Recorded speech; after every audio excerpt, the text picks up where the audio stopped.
नमस्कार, आपलं मनापासून स्वागत आहे. नमस्कार. तावडेजी, गेले काही दिवस महाराष्ट्रामध्ये तुमचं नाव कायम माध्यमांमध्ये असतंच, पण दिल्लीमध्ये खास करून खूप चर्चा आणि कुतूहल आहे की भाजपच्या दृष्टीनं कोणताही पेच निर्माण झाला, कोणतंही महत्त्वाचं काही करायचं झालं की त्या ठिकाणी तुम्हाला पाठवलं जातं आणि तुम्ही जी जबाबदारी आहे दिलेली ती फार यशस्वीपणानं पार करून जे पक्षाला हवं आहे ते मिळवून देता. आणि आता हा तुमचा एक हातखंडाच झालेला आहे की कठीण परिस्थितीमध्ये पक्षाला यश मिळवून देणं, आणि त्यामुळं खूप कुतूहल आहे.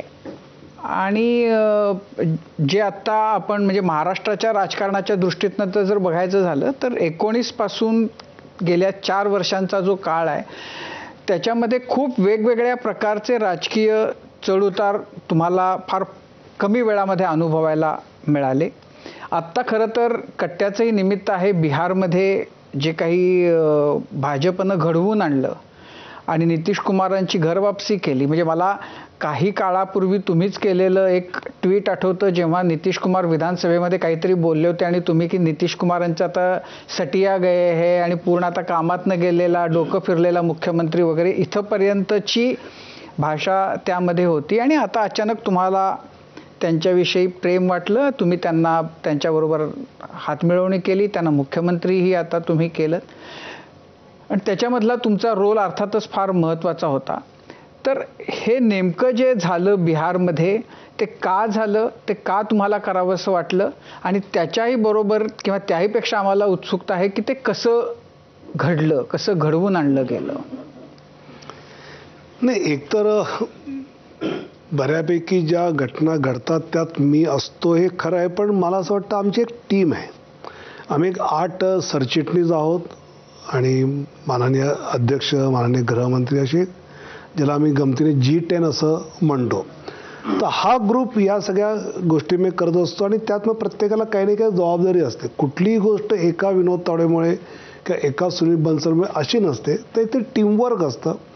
त्यामध्ये प्रत्येकजण आपापला रोल प्ले करत असतो आणि त्यातून गोष्टी होत असतात. त्यामुळे कोणा एका विनोद तावडेचं श्रेय असतं का, तर अजिबात नाही, आणि हे शक्यही नसतं. ते टीमवर्क म्हणूनच पाहिलं पाहिजे की भाजपाची आता जी टीम जी आहे ती या गोष्टी यशस्वी करते, हे मात्र आपण नक्की म्हणू शकतो.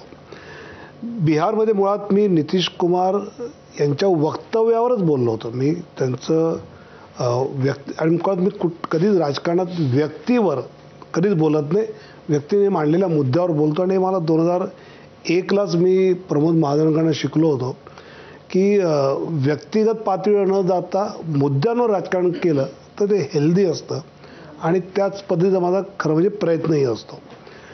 आता बिहारचं जे झालं त्याचं जर थोडं समजण्यासाठी म्हणून वर्णन करायचं असेल तर नितीश कुमारजींचे 45-46 आमदार आले, आमचे 78 आले, तरीसुद्धा त्यांना मुख्यमंत्रीपद दिलं होतं. तर त्यावेळी त्यांच्या मनात थोडी एक असुरक्षिततेची भावना होतीच. आणि मधल्या काळामध्ये मग लालूजींनी त्यांना असं स्वप्न दाखवलं की विरोधकांची आघाडी होईल, त्याचे तुम्ही निमंत्रक होऊन प्राईम मिनिस्टरचा फेस विरोधकांचा तुम्ही होऊ शकता, तर तुम्ही आम्हाला जॉईन व्हा. आता नितीशजींना हे स्पष्ट होतं की ते प्राईम मिनिस्टर निवडून येत नाहीत, पण तो चेहरा झाला तर त्या जीवावर 24ला लोकसभा होतील आणि 25ला विधानसभा होईल, ती मला आरामात जिंकता येईल. आणि म्हणून त्यांनी आमची साथ सोडून ते तिकडे गेले.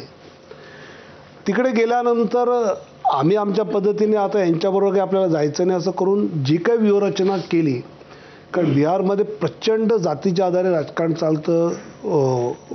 आगडा समाज, पिछडा समाज, अतिपिछडा, ह्या सगळ्याचं कॉम्बिनेशन आम्ही बऱ्यापैकी, मी प्रभारी ज्यावेळी होतो त्यावेळी सगळं आम्ही करतही आणलं. आणि त्याचा एक दबाव नाही म्हटलं तरी जनता दल युनायटेडच्या आमदार खासदार होता की BJP आपल्या वोट बँकमध्ये डेन करते, आणि त्यांनी प्रचंड शिरकाव केलेला आहे. आणि विशेषतः कर्पूरी ठाकूरना भारतरत्न दिल्यानंतर तर एकदमच त्यांची स्थिती खूपच त्यांच्या सगळ्या सोबतच्या आमदार खासदारांची झाली होती. पण सगळ्यात जर कळीचा मुद्दा काय ठरला असेल तर 1.25 महिन्यापूर्वी ज्यावेळी बंगलोरच्या इंडी अलायन्सच्या बैठकीमध्ये खरगे साहेबांना हे केलं, तिथे नितीशजींना कळायला लागलं की आपल्याला या लोकांनी वापरलं आणि ती त्यांची मानसिकता जी होती त्या मानसिकतेचा आम्ही स्वाभाविकपणे लाभ उठवायचा प्रयत्न केला आणि आम्ही त्या पद्धतीने त्यांच्याशी चर्चा संवाद चालूही केला. तरी पण ते पुढे जात नव्हतं. पण ज्यावेळी लालूजींनी त्यांचा पक्ष जनता दल युनायटेड तोडायचा प्रयत्न केला, 10 आमदार बाजूला घेऊन तेजस्वीला मुख्यमंत्री, तर तेजस्वी मुख्यमंत्री होणं हे आम्हालाही चालणार नव्हतं. तेजस्वी मुख्यमंत्री होणं म्हणजे बिहार आधीच मागास त्यात अजून मागे जाईल आणि एक बंगालमध्ये आपण हिंसेचं राजकारण पाहतो ते सगळं चालू होऊन विकास एकदमच काही वर्ष मागे जाईल. त्यामुळे तेजस्वी RJD मुख्यमंत्री न होणं हा आमचा टार्गेट होता आणि त्यामुळे मग आम्ही त्या सगळ्या गाठीभेटी वाढवल्या, चर्चा वाढवल्या आणि फायनली जनता दल आणि BJP म्हणून आम्ही सरकार बनवलं. पण हे सांगा ना की तिथं तुम्ही पहिल्यांदा गळाला कोणाला लावलं?